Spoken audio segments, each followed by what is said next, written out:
إن الحمد لله نحمده ونستعينه ونستغفره ونعوذ بالله من شرور أنفسنا ومن سيئات أعمالنا من يهده الله فلا مضل له ومن يضلله فلا هادي له وأشهد أن لا إله إلا الله وحده لا شريك له وأشهد أن محمدا عبده ورسوله يا أيها الذين آمنوا اتقوا الله حق تقاته ولا تموتن إلا وأنتم مسلمون يا أيها الناس اتقوا ربكم الذي خلقكم من نفس واحدة وخلق منها زوجها وبث منهما رجالا كثيرا ونساء واتقوا الله الذي تساءلون به والأرحام إن الله كان عليكم رقيبا يا أيها الذين آمنوا اتقوا الله وقولوا قولا سديدا يصلح لكم أعمالكم ويغفر لكم ذنوبكم ومن يطع الله ورسوله فقد فاز فوزا عظيما أما بعد فإن خير الحديث كتاب الله وخير الهدي هدي محمد صلى الله تعالى عليه وسلم وشر الأمور محدثاتها وكل محدثة بدعة وكل بدعة ضلالة وكل ضلالة في النار من يطع الله ورسوله فقد رشد واهتدى ومن يعص الله ورسوله فقد ضل وغوى اللهم صل على محمد وعلى آل محمد كما صليت على إبراهيم وعلى آل إبراهيم إنك حميد مجيد اللهم بارك على محمد وعلى آل محمد كما باركت على إبراهيم وعلى آل إبراهيم إنك حميد مجيد سبحانك لا علم لنا إلا ما علمتنا إنك أنت العليم الحكيم رب اشرح لي صدري ويسر لي أمري واحلل عقدة من لساني يفقه قولي أعوذ بالله من الشيطان الرجيم من همزه ونفخه ونفثه بسم الله الرحمن الرحيم إن الذين آمنوا وعملوا الصالحات سيجعل لهم الرحمن ودا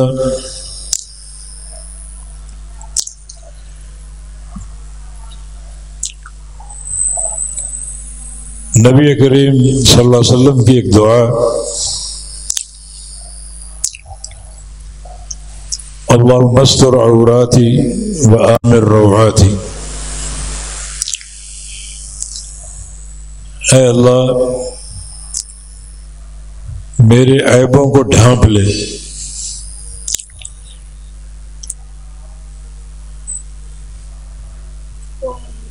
اور جس جس چیز کا مجھے خوف ہے اس میں امن عطا فرما دے۔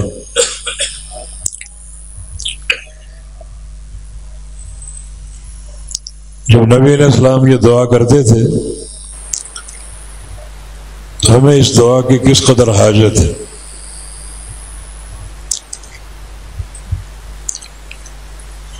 عیبوں پر پردہ ڈالنا اور ہر خوف کے مقام پر امن کا حاصل ہونا ہم سب کی ضرورت ہے۔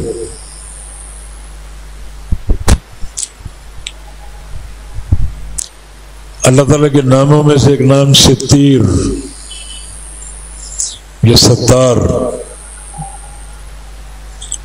جس کا معنی عیبوں کو چھپا دینے والا اور پردہ ڈال دینے والا، اور ایک نام المؤمن، امن دینے والا اور سلامتی عطا فرما دینے والا۔ اگر عیبوں پر پردہ مقصود ہو تو یا ستیر کہا جائے، جس کا معنی اے عیبوں کو چھپا دینے والے میرے عیوب پر پردہ ڈال دے۔ اور اگر ہر خوفناک گھاٹی میں امن مطلوب ہے تو یا مومن، اے امن دینے والے مجھے امن عطا فرما دے۔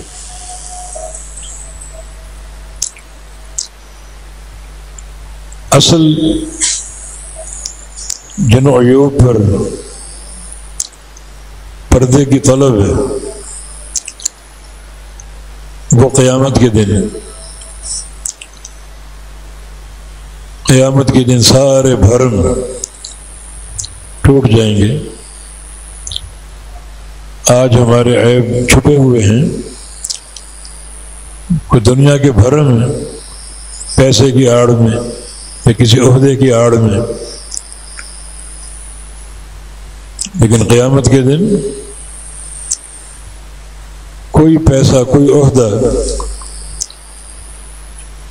یا کوئی دنیا کی جو جاہ و مقام ہے وہ ساتھ نہیں ہوگا۔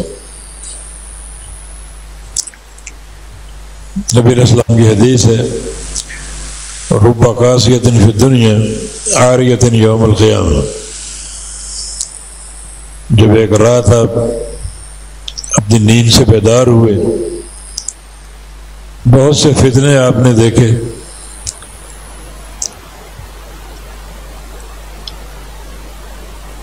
اور یہ بھی دیکھا کہ بڑا مال میری امت کو ملنے والا ہے،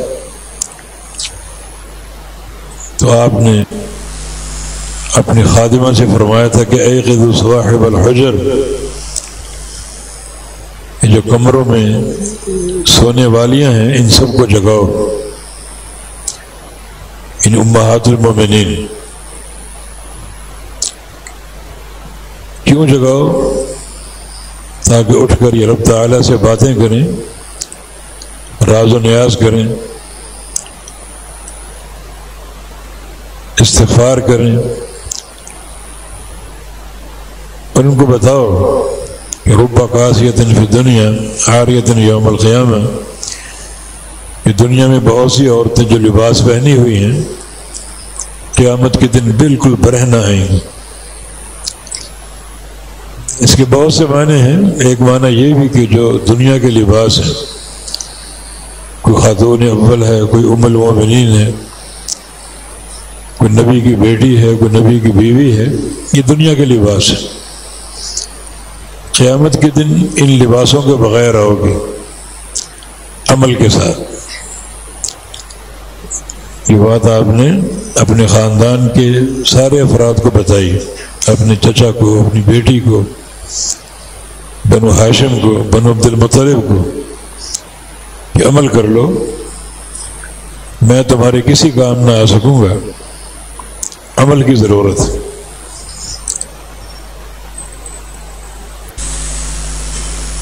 تو یہ لباس دنیا تک محدود ہیں، قیامت کے دن یہ سارے لباس اتر جائیں گے اور کوئی بھرم باقی نہیں رہے گا، اور وہاں کی رسوائی قابل برداشت نہیں ہے۔ وہاں عیوب کا کھلنا اور گناہوں کا کھل جانا کئی حوالوں سے ہوگا۔ ہماری زمین ہمارے خلاف گواہی دے گی، یومئذ تحدث اخبارہا، اور یہ گواہی خفیہ نہیں ہوگی، علی مشہد الخلائق ہوگی، پوری دنیا سنے گی۔ ہمارے اعضاء ہمارے خلاف بولیں گے، الیوم نختم علی افواہہم وتکلمنا ایدیہم وتشہد ارجلہم، ہم زبانوں پر مہر لگا دیں گے اور ہاتھ پاؤں بولیں گے اور پوری دنیا سنے گی۔ رسوائیاں ہی رسوائیاں ہیں۔ وجاءت كل نفس معها سائق وشہید، ہر انسان اس طرح آئے گا کہ اس پر دو فرشتوں کی ڈیوٹی ہوگی، ایک سائق اور ایک شہید۔ سائق فرشتے کا کام یہ ہوگا کہ اس کو ہانکتا ہوا اللہ کے دربار میں پیش کرتے، کہیں بھاگ نہیں سکے گا۔ اور شہید فرشتے کی ڈیوٹی یہ ہوگی کہ جب وہ ہانکا جا رہا ہوگا تو وہ بلند آواز سے اس کے اعمال پیش کرے گا کہ بندہ جو جا رہا ہے حساب و کتاب کے لیے، اس کا یہ عمل، اس کا یہ عمل اور یہ کردار اچھا ہو یا برا ہو۔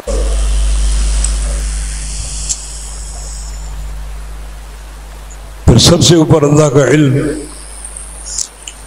جس سے کوئی ذرہ تک مخفی نہیں ہے، ہر شے جانتا ہے۔ بندے کے دن کیسے گزرے، خلوتیں کیسے گزری، جلوتیں کیسے گزری، راتیں کیسے گزری، دن کیسے گزرے۔ ما کان ربک نسیٰ، تیرا رب کوئی شے بھولنے والا نہیں ہے۔ پھر وہ صحائف جو فرشتوں نے لکھے ہیں دنیا میں، وہ بھی کھول دیے جائیں گے، ہر بندے کے صفحے کھلے پڑے ہوں گے۔ تو رسوائیاں ہی رسوائیاں ہیں۔ اس صورتحال میں یہ دعا، اللہم استر عوراتی، یا اللہ میرے عیبوں پر پردہ ڈال دے، میرے عیبوں کو چھپا لے اور قیامت کی رسوائی سے بچا لے۔ نبی علیہ السلام کی ایک حدیث ہے، من ستر علی اخیہ المسلم عورتہ سترہ اللہ یوم القیامہ، جو دنیا میں اپنے کسی مسلمان بھائی کے کسی عیب کو چھپا لے، پردہ ڈال دے، اللہ قیامت کے دن اس کے سارے عیبوں کو چھپا دے گا۔ وجہ کیا ہے؟ ستار تو اللہ ہے، ستیر تو اللہ ہے، عیبوں کو چھپانے والا۔ اور اگر بندہ کسی کے عیب کو چھپا لے، پردہ ڈال دے،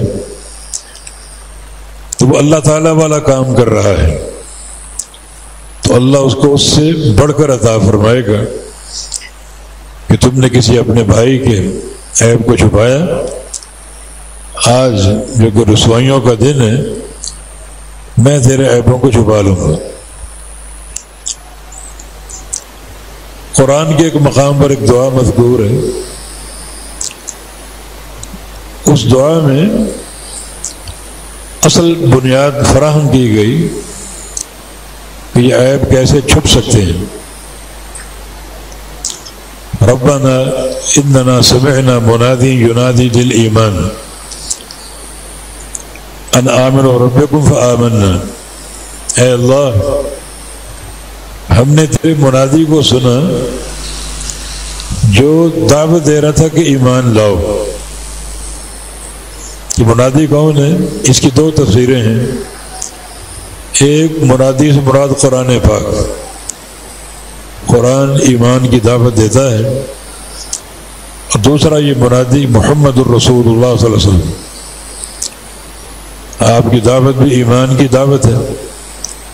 تو تیری منادی کو ہم نے سنا جو ہم کو ایمان کی دعوت دے رہا تھا، فآمنا، پس ہم ایمان لے آئے اور تیرے منادی کی دعوت کو قبول کر لیا، ایمان لے آئے۔ اور اس ایمان کو ہم بطور وسیلہ کے پیش کرتے ہیں اور چند حاجات طلب کرتے ہیں۔ تو ایمان کا وسیلہ پیش کرنے سے پہلے اپنا جائزہ لے لو کہ ایمان لائے بھی ہو یا نہیں۔ ایمان قبول کیا بھی ہے یا نہیں؟ ایمان کا پہلا نقطہ ایمان باللہ ہے۔ ایمان باللہ میں سارے امور ایمان آ جاتے ہیں، اور ایمان باللہ میں سب سے پہلی بنیاد اللہ تعالیٰ کی توحید ہے۔ تو جائزہ لو اپنا، اللہ تعالیٰ کی توحید کما حق و سمجھ چکے، قبول کر چکے، تب اس ایمان کا وسیلہ پیش کرو۔ یہ وسیلہ صرف لفاظی کی حد تک نہیں، نہ کوئی زبانی جمع خرچ، کہ دل سے ایمان لا چکے، توحید کو سمجھ چکے، نفی اور اس بات کے ساتھ، اور یہ بات بھی جان چکے کہ اللہ کے حضور عمل کا وسیلہ پیش ہوتا ہے، شخصی وسیلہ نہیں۔ تجھے نبی کا واسطہ، ولی کا واسطہ، سب بدعت ہے۔ نبی علیہ السلام کی سینکڑوں دعائیں، یہ ہزاروں دعائیں کہہ سکتے ہیں، قرآن میں بھی دعائیں ہیں، احادیث میں بھی دعائیں، کوئی دعا شخصی وسیلے کے ساتھ نہیں۔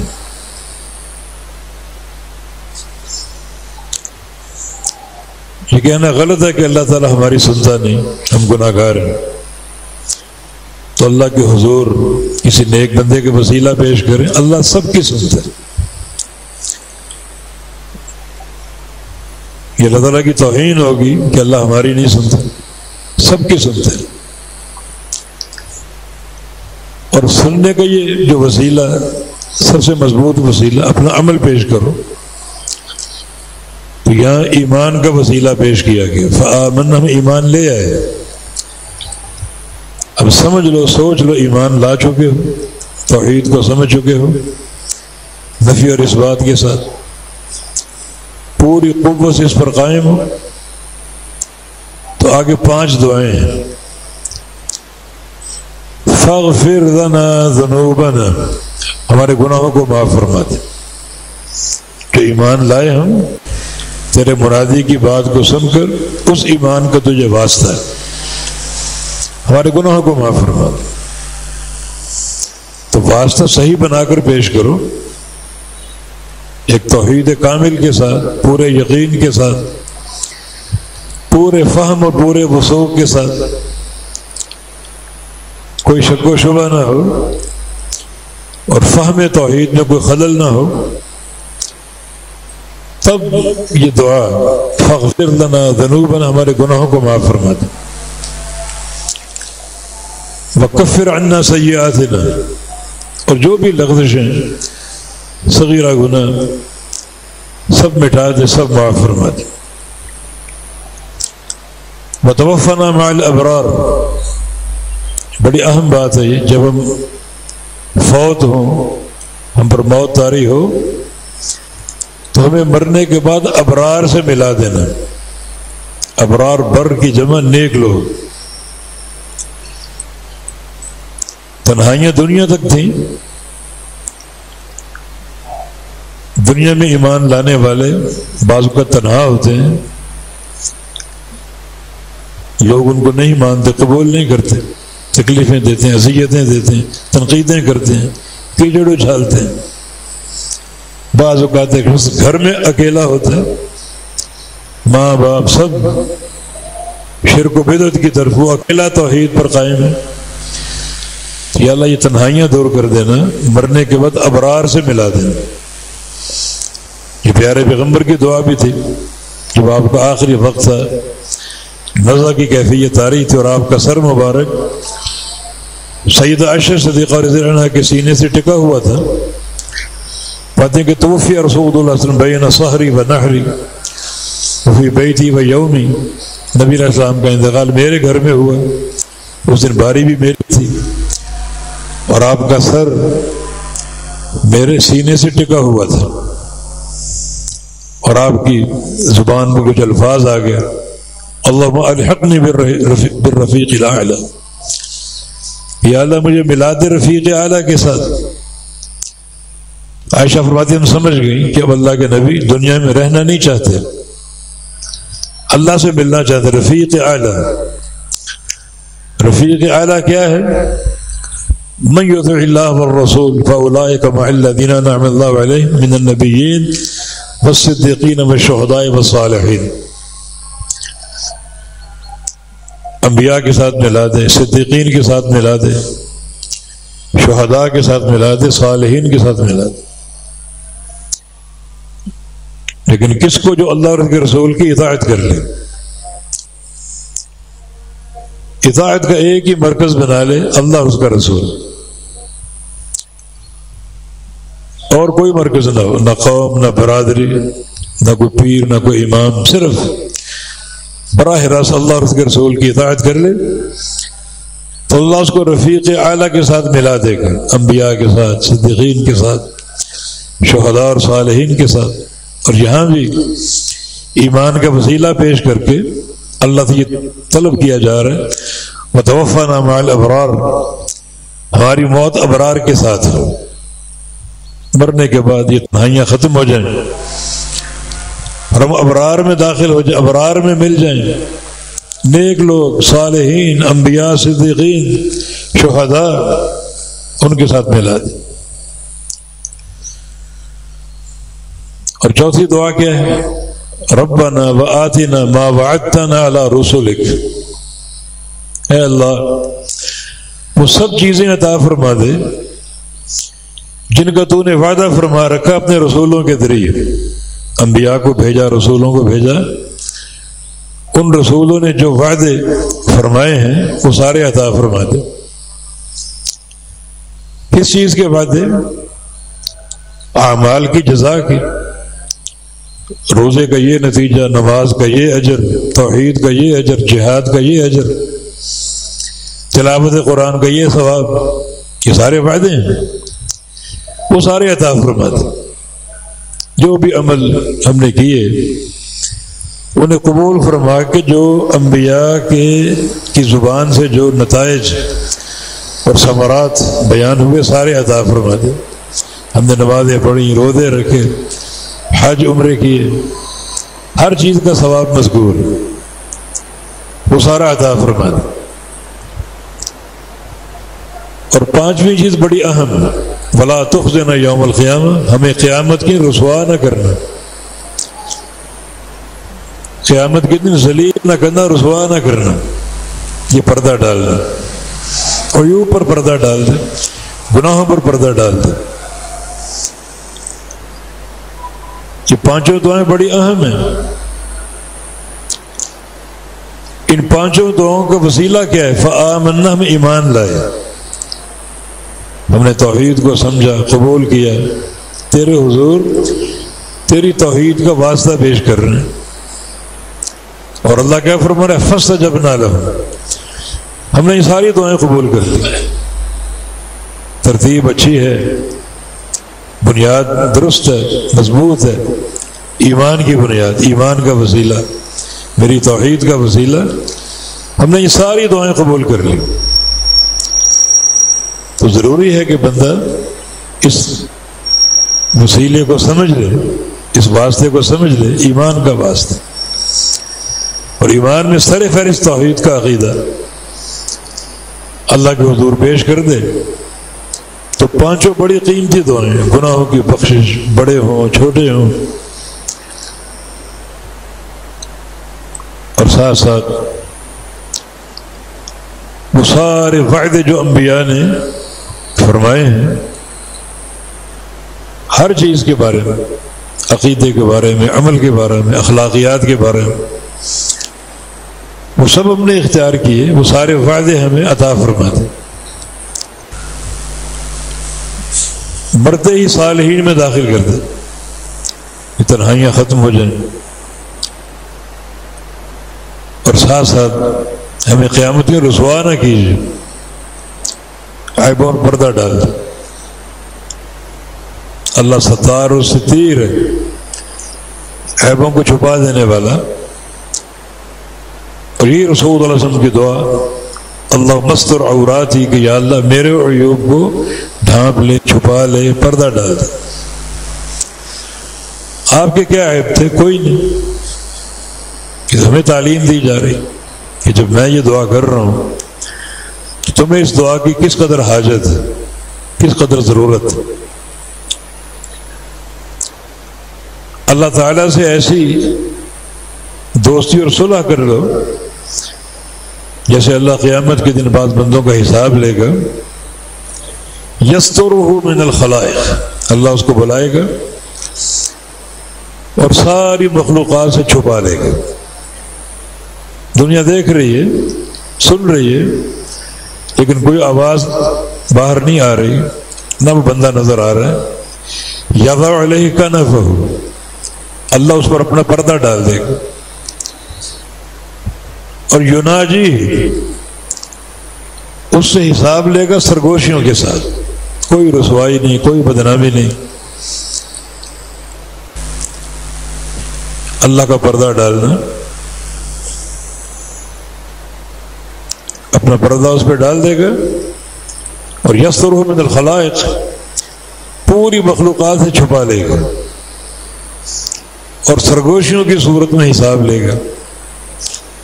اب اللہ اور بندے کے درمیان مکالمہ ہو رہا ہے، دنیا نہیں سن رہی، نہ دیکھ رہی کیا ہو رہا ہے. ہاں، اللہ کے نبی نے بتا دیا کیا ہو رہا ہے. یقررہ ذنوبہ، اللہ اس سے گناہوں کا اقرار لے گا جس پر اللہ چھپا چکا، پردہ ڈال چکا، ان کا اقرار لے گا. اور بندہ اقرار کرے گا، ہر گناہ کو مانتا جائے گا. بالآخر اللہ تعالیٰ فرمائے گا اور پوری دنیا سنے گی، سترتها علیک فی الدنیا وغفرتها لک اليوم.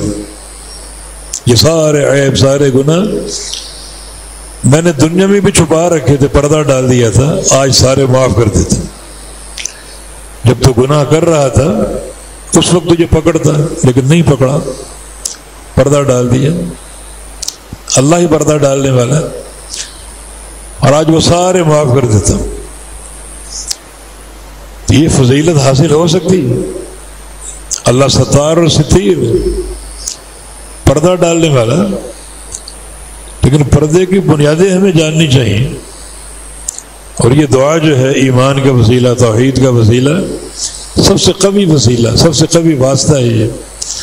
وَلَا تُخْزِنَا يَوْمَ الْقِيَامَةِ، جو ہمیں ایمان لائے، عقیدہ توحید قبول کیا، نفی اور اس بات کے ساتھ توحید کو سمجھا، اس کا وسیلہ پیش کر رہا ہوں کہ ہمیں قیامت کے رسوا نہ کرنا. جو تو نے وعدے فرما رکھے ہیں اپنے انبیاء کے ذریعے، وہ سارے عطا فرما دینا اور قیامت کی رسوائیوں سے بچا لینا. یہ سب سے قوی وسیلہ ہے. دیکھیں اللہ رب العزت کس طرح بندے کو، ایوب کو چھپاتا ہے اور گناہوں پر پردہ ڈالتا ہے. دعا کا دوسرا حصہ کیا ہے؟ وَآمِن روعاتی، کہ جو میری خوف کی چیزیں، خوف کے ٹھکانے، خوف کے مقامات، ہر مقام پر امن عطا فرما دے. تو مومن ہے، امن دینے والا، تجھے تیرے مومن ہونے کا واسطہ مجھے امن عطا فرما دے. میرے خوف کے مقامات بے شمار ہیں، مرنے کے بعد خوف ہی خوف، ہر گھاٹی خوف ہی خوف. عثمان غنی رضی اللہ عنہ کسی قبر کو دیکھتے زاروں قطار روتے، یہ خوف کی علامت. پوچھا گیا کیوں روتے ہیں قبر کو دیکھ کر؟ آپ کے سامنے جنت کا ذکر ہوتا ہے، جہنم کا ذکر ہوتا ہے، اس قدر نہیں روتے، لیکن قبر پر زار و قطار کیوں روتے ہیں؟ فرمایا کہ نبی علیہ السلام کی حدیث یاد آ جاتی ہے، القبر اول مناظر الآخرہ، کہ قبر جو ہے یہ قیامت کی پہلی گھاٹی. جو یہاں کامیاب ہو گیا وہ بعد میں بھی کامیاب ہے، ہمیشہ کامیاب. اور جو یہاں ناکام ہو گیا وہ آگے ناکام ہوتا جائے گا، اور بعد کی ہر گھاٹی سخت ترین ہوگی اور شدید ترین ہوگی. یہ ہمارا خوف ہے، خوف کا ٹھکانہ ہے. یہ جو قبر کی پہلی گھڑی، ہمیں اس کا ڈر ہے. انسان قبر میں اتارا جاتا ہے، اس گھڑی کا ڈر ہے. کیونکہ نبی علیہ السلام کی حدیث ہے کہ یؤتی الیہ من قبل راسہ، قبر میں رکھا گیا، اللہ کا عذاب جھپٹ پڑا اس پر سر کی طرف سے. فدفعت السجود، اگر بندے نے سجدے کر رکھے ہوں، نمازیں پڑھ رکھی ہوں، وہ کھڑی ہو جائیں گی، اس کا دفاع کریں گے، اللہ کے عذاب کو ٹالیں گے. نمازیں کھڑی ہوں، لیکن نمازیں ایسی ہو، ایسی پڑھو جو قابل قبول ہو. کچھ لوگ 60 سال کے نمازی ہوتے ہیں اور ایک سجدہ قبول نہیں ہوتا.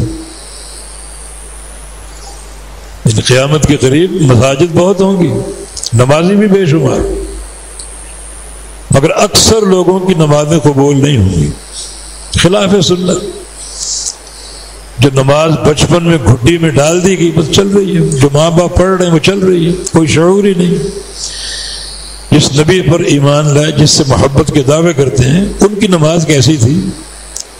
کوئی گھنٹہ 2 گھنٹے نکال کر صحیح بخاری کھول کر بیٹھ جائیں، نماز کا صحیح طریقہ معلوم کر لیں. ہر نماز دفاع نہیں کرے گی. نبی علیہ السلام کے سامنے ایک صحابی نے نماز پڑھی، میں ارجع فصلی فإنک لم تصلی، جب دوبارہ نماز پڑھی، نماز نہیں ہوئی. حالانکہ صحابی، غلطی صرف ایک ہی تھی. انس بن مالک رضی اللہ عنہ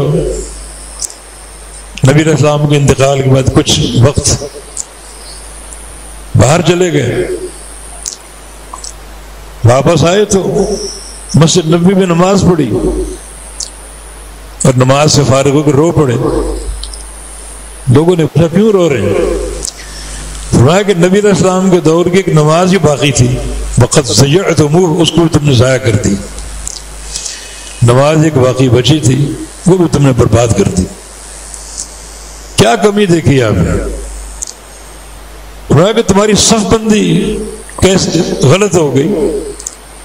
جو اللہ کے نبی کے دور کی صف بندی تھی وہ نہیں رہی.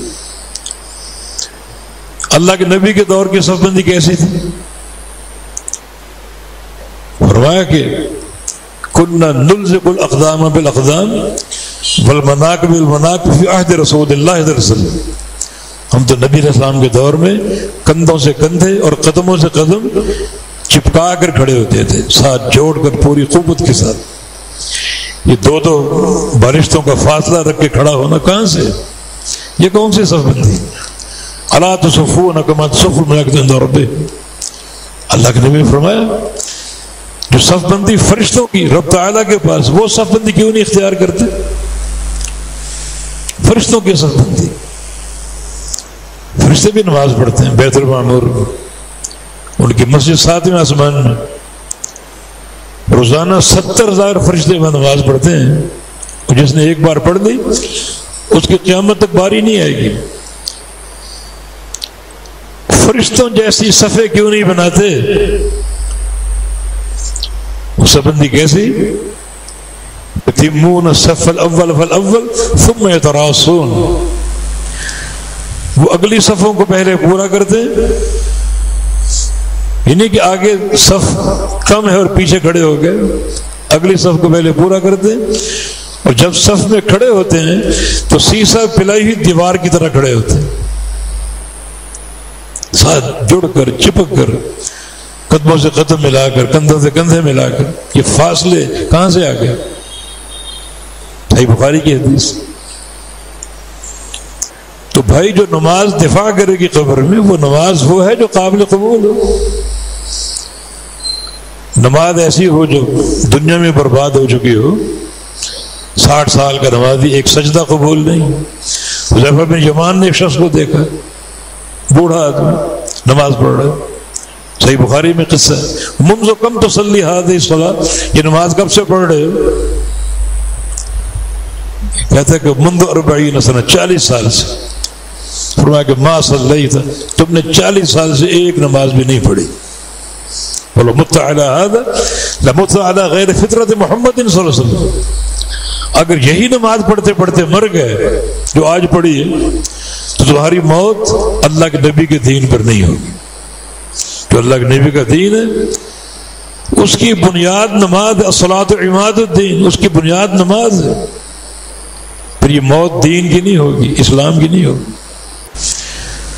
تو نماز دفاع کرے گی ضرور، لیکن نماز ایسی بناؤ تو صحیح نا، دفاع کے قابل ہو۔ صلو کما رأیتمونی اصلی کے آئینہ دار ہو، کہ بالکل ویسی نماز پڑھو جیسے میں پڑھتا ہوں۔ یہ تو نہیں کہ جیسے تمہارا باپ پڑھتا ہے، دادا پڑھتا ہے، برادری پڑھتی ہے، کوئی پیر و مرشد، یہ تو نہیں کہا، جیسے میں پڑھتا ہوں۔ تو لا محالہ وہ نماز دیکھنی پڑے گی۔ حدیث مبارکہ موجود ہے، دنیا متفق ہے سب سے صحیح کتاب بخاری، تو کھول کے بیٹھ جائیں۔ ہر زبان میں ترجمے ہو چکے ہیں، اردو میں، انگلش میں، ہر زبان میں حجت پوری طرح قائم ہے۔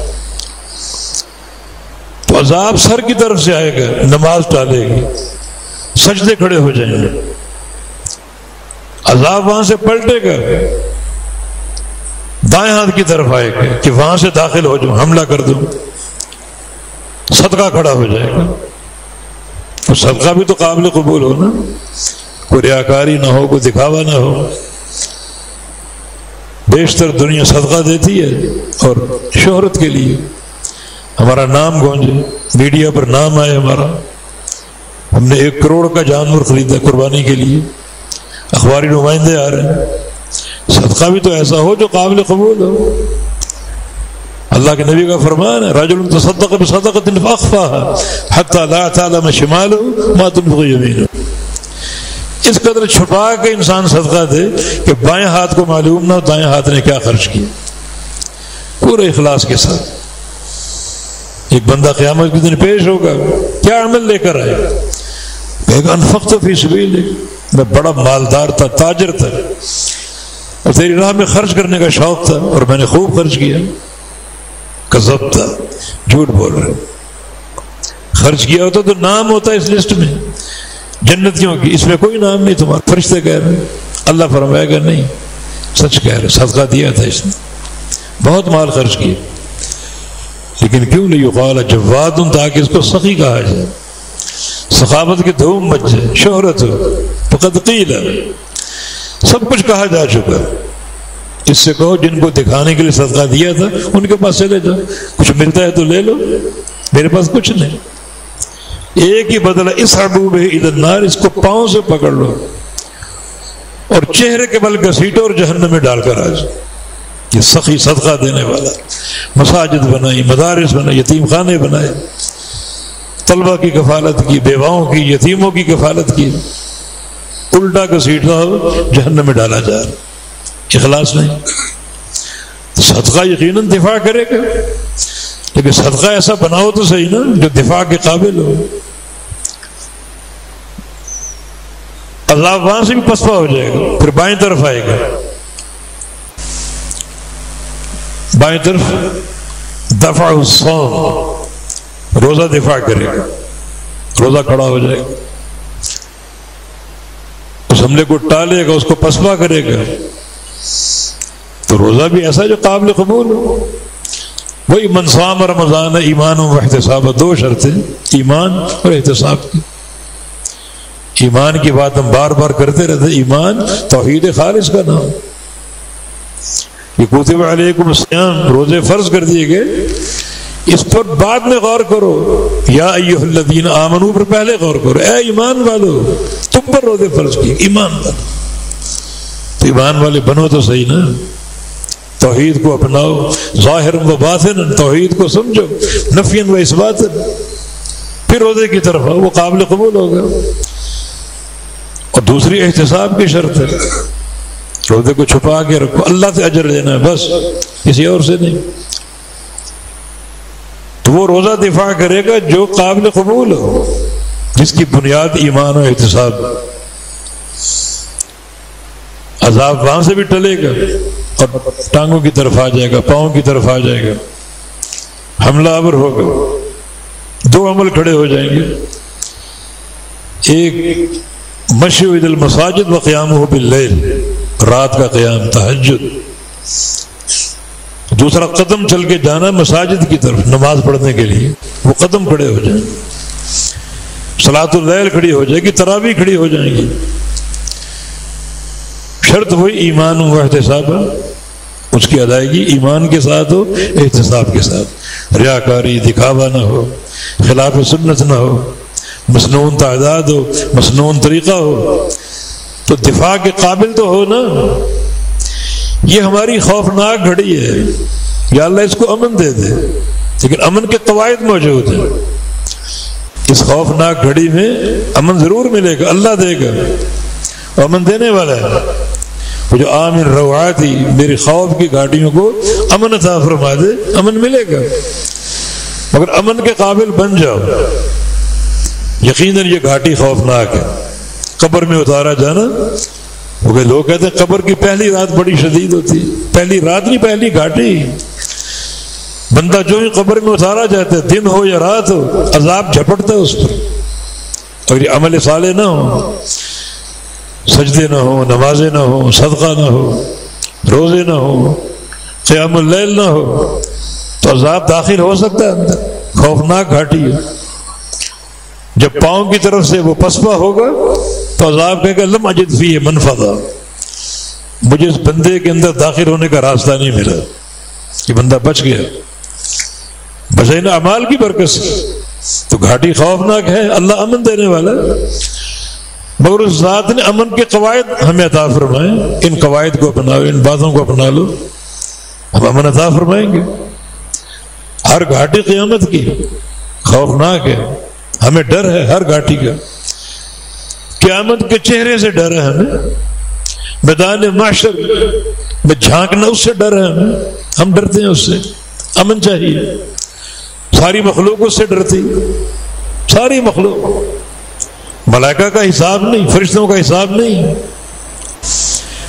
مگر فرشتے جب میدان محشر کے منظر کو دیکھیں گے تو ان کی زبان پر ایک ہی جملہ ہوگا، سبحانک ما عبدناک حق عبادتک، یا اللہ تو پاک ہے، ہم تیری عبادت کا حق ادا نہیں کر سکے۔ تم یہ کیوں کر، تمہیں کوئی حساب کا ڈر ہے کیا؟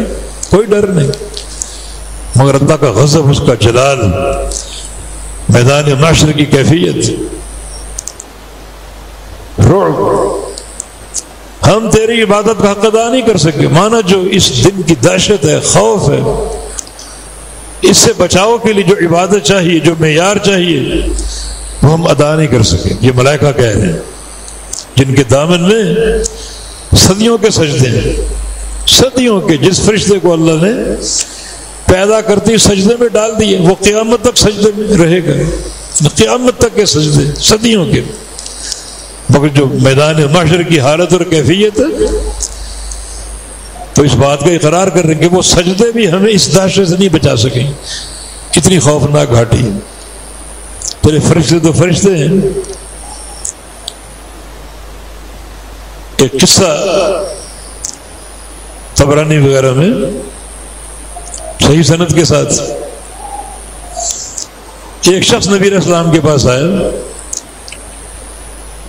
اور آ کر کہا کہ یا رسول اللہ، میں سو رہا تھا اور میں نیند میں سورہ صاد پڑھ رہا ہوں، سورہ صاد جس میں داؤد علیہ السلام کا قصہ ہے اور داؤد علیہ السلام کا سجدہ، وہاں سجدہ تلاوت کرتے ہیں۔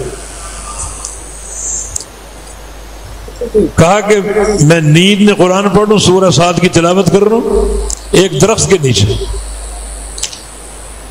سورہ صاد کا سجدہ آ گیا۔ داؤد علیہ السلام کے قصے میں داؤد علیہ السلام نے سجدہ کیا، میں نے بھی سجدہ کیا، اور سجدہ تلاوت کرنا چاہیے۔ میں نے دیکھا کہ وہ درخت پہ سجدہ کر رہا ہے، درخت پہ سجدہ کر رہا ہے، اور وہ درخت سجدے میں کیا دعا کر رہا ہے؟ درخت کی دعا،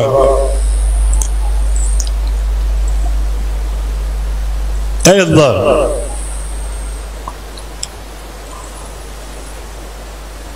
اللہ مجعل ذخرا یوم القیامہ، اس سجدے کو قیامت کا ذخیرہ بنا دے میرے لیے۔ یعنی درخت کو کیا خوف ہے قیامت کا، لیکن قیامت کے دن کی دہشت، ہولناکی اور اس کی خطورت، اس کا احساس جمادات تک ہو۔ وَحُطَّ عَنِّي بِهَا يَوْمَ الْقِيَامَةِ وِزْرًا، اس سجدے کے بدلے میرے قیامت کے بوجھ کو ٹال دینا۔ کوئی درخت کا حساب ہے کوئی؟ اور اس دن کی دہشت ایسی کہ درخت تک اس خوف میں مبتلا. فَتَقَبَّلْهَا مِنِّي كَمَا تَقَبَّلْتَ مِنْ عَبْدِكَ داؤد. درخت کہہ رہا یا اللہ یہ سجدہ مجھ سے قبول فرما دے جیسے تو نے اپنے بندے داؤد علیہ السلام کا سجدہ قبول کیا. یہاں داؤد علیہ السلام کا سجدہ.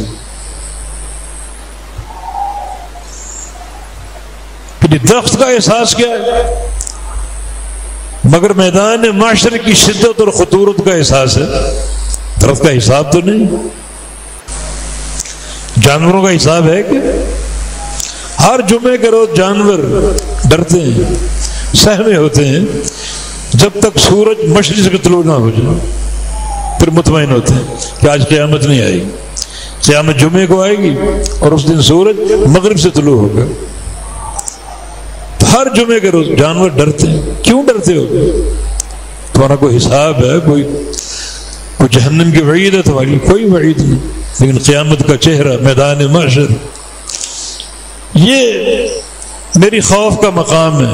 یا اللہ یہاں امن دے دینا. وَآمِن روعاتی، جو میری دہشت اور خوف کے مقامات وہاں مجھے امن عطا فرما دینا. تو جو بھی مقامات ہیں خوف اور دہشت کے، اللہ کے سامنے کھڑا ہونا، حساب و کتاب دینا. کچھ کتاب لا سکتے ہیں، اس اللہ کے سامنے کھڑا ہونا کہ اللہ اکبر، سب سے بڑی ذات، سب سے بڑی ذات. ما اعظم، کتنا بڑا ہے تو، کتنا بڑا ہے تو، اور کتنا بڑا ہے یہ عقل اس کا احاطہ نہیں کر سکتی. احادیث میں کچھ باتیں بیان ہوئی. اللہ تعالیٰ کی کرسی، وسع کرسی السماوات والارض، اس کی کرسی سارے آسمانوں زمینوں پر حاوی. اور وہ کرسی کیا ہے؟ موضع قدم الرحمن، رحمان کے دو قدم رکھنے کی جگہ. اتنی بڑی کرسی. ہمارے اس کرسی کے مقابلے میں ساتوں آسمان ایسے ہیں جیسے بڑے تشت کے اندر 7 درہم پڑے ہوں اوپر نیچے. کتنی بڑی کرسی. اور کرسی عرش کے مقابلے میں کیسی، جس پر رحمان مستوی، عرش کے مقابلے میں. فرمایا جیسے ایک چٹیل میدان ہو، اس میں ایک چھلا پڑا ہو، ایک انگوٹھی پڑی ہو. کرسی آسمانوں زمینوں کے مقابلے میں کیسی ہے اور عرش کے مقابلے میں کیسی. پورے آسمانوں پر چھائی ہوئی ہے، زمینوں پر چھائی ہوئی ہے. آسمان اس کے مقابلے میں 7 درہم محسوس ہوتے ہیں، اور عرش کے مقابلے میں کرسی ایسے جیسے چٹیل میدان میں ایک چھلا پڑا ہو. اس عرش پہ اللہ مستوی. ہم کیا کہتے ہیں کہ اللہ مومن کے دل میں رہتا ہے. شرم کرو. اللہ کا مقام اس کا عرش ہے سب سے اوپر. سبحان ربی الاعلی سجدے میں کیوں کہتے ہو؟ میرا رب پاک ہے جو اعلیٰ ہے، سب سے اوپر، مکان کے اعتبار سے بھی اور مرتبہ کے اعتبار سے بھی اور قہر کے اعتبار سے بھی.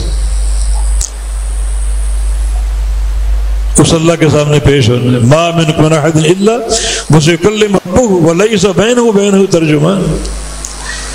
تم سب سے اللہ نے باتیں کرنی، اور باتیں اس طرح کرنی کہ اللہ تعالیٰ اور بندے کے درمیان کوئی ترجمان نہیں ہوگا. اس عدالت کا منظر کیا ہوگا؟ ينظر الى ایمن منه، بندہ دائیں طرف دیکھے گا، فلا يرى الا ما قدم، دائیں طرف صرف اعمال ہوں گے. بائیں طرف دیکھے گا، بائیں طرف بھی اعمال ہوں گے. دائیں طرف نیکیوں کی صورت میں اور بائیں طرف گناہوں کی صورت میں. سامنے دیکھے گا، سامنے جہنم کی آگ ہے.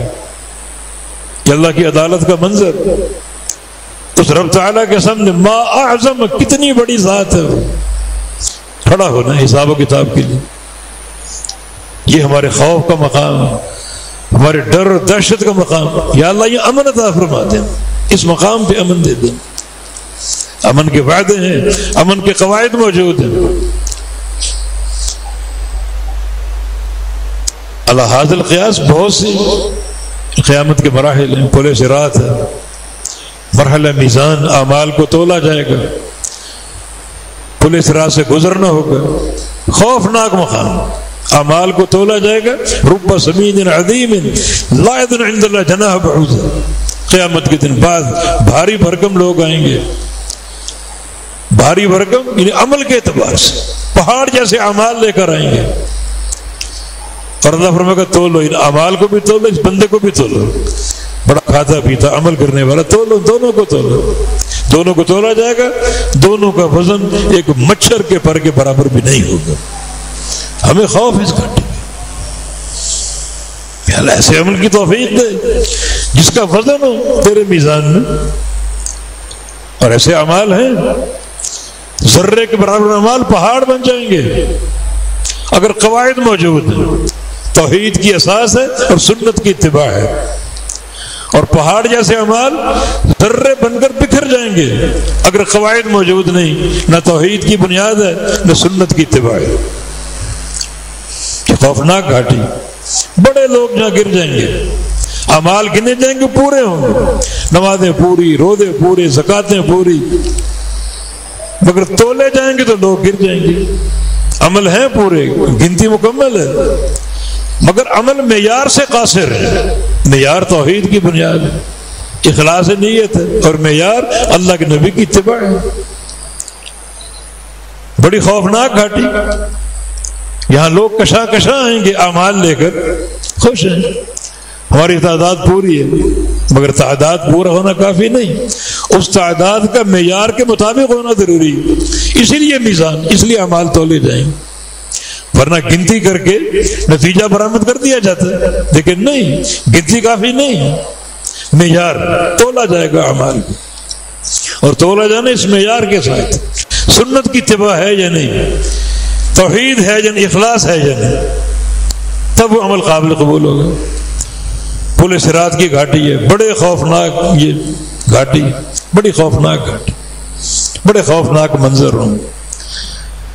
بڑا منظر تو یہی جب اللہ تعالیٰ آدم علیہ السلام سے کہے ابعث بعث النار، جہنم کا لشکر تیار کرو، عرض کرنے کے ما بعث النار یا رب، یا اللہ جہنم کا لشکر کیا ہے میں نہیں جانتا۔ اللہ فرمائے من کل 1999 ہر 1000 میں سے 999 جہنم میں جائیں گے، صرف ایک جنتی جائے گا۔ تم حق کو تعداد پر کیوں تولتے ہو؟ تعداد کچھ نہیں، حق معیار کے ساتھ ہے، اور معیار سے عقیدہ اور پیغمبر اسلام کی اتباع کے ساتھ 999 جہنم میں ایک جنت۔ اب 1000 کا لشکر جا رہا ہے پل صراط کی طرف، حساب کی آخری منزل ہے، 999 اس کے سامنے جہنم میں گر جائیں گے، ایک بندہ کامیاب ہو۔ کتنا خوفناک مقام، کتنا خوفناک۔ ہمیں یہاں امن چاہیے، کامیابی چاہیے، قواعد موجود ہیں، ضوابط موجود ہیں، ان پر تیاری کر کے آؤ۔ توحید کی پختگی قدموں کے ثبات کا باعث ہے، اور سنت کے مطابق عمل اس مقام پر تیزی سے گزرنے کا ذریعہ ہوگا۔ کچھ لوگ بجلی کی طرح گزریں گے، کچھ لوگ پلک جھپکنے کی طرح گزریں گے، کچھ لوگ آندھی کی طرح گزریں گے، کچھ لوگ سمندر کی لہروں کی طرح، بادلوں کی طرح۔ اللہ ہمیں ان میں شامل فرما دے۔ مگر قواعد لے کر آؤ، بنیادیں لے کر آؤ، بنیادیں فراہم کر دیں گے اس ذات نے جسے امن دینا ہے۔ یہ ضابطے ہیں، ان کو اپنا لو، امن میں دوں گا۔ اصول اصول پر تنازل نہیں، وہ ویسا بن کر آؤ۔ اللہ کسی کی محبت سے مجبور نہیں ہے۔ کوئی انسان یہ نہ کہے کہ میں اللہ کا لاڈلا ہوں۔ سب سے بڑے لاڈلے محمد الرسول اللہ صلی اللہ علیہ وسلم۔ اللہ کیا فرما رہا ہے؟ لئن اشرکت لیحبطن عملک، آپ نے بھی شرک کر لیا تو آپ کے بھی سارے اعمال برباد کر دوں گا۔ کسی کی محبت سے مجبور، پہلے ضابطہ، پہلے اصول۔ پل صراط بڑی خوفناک گھاٹی ہے، امن چاہیے، امن کے قواعد ہیں، ان کو اپنا لو، ہم امن دیں گے، وعدہ موجود۔ طلغر یہ ساری خوفناک گھاٹیاں ہیں۔ اللہ مستر عوراتی و آمن رواتی، یا اللہ جو بھی عیب ہیں ان کو پردہ ڈال دے، قیامت کے دن رسوا نہ کیجیے، اور جو بھی خوفناک مقامات ہیں وہاں امن فراہم کر دینا۔ تو پردہ ڈالنے کے قواعد بھی موجود ہیں اور حصول امن کے قواعد بھی موجود ہیں۔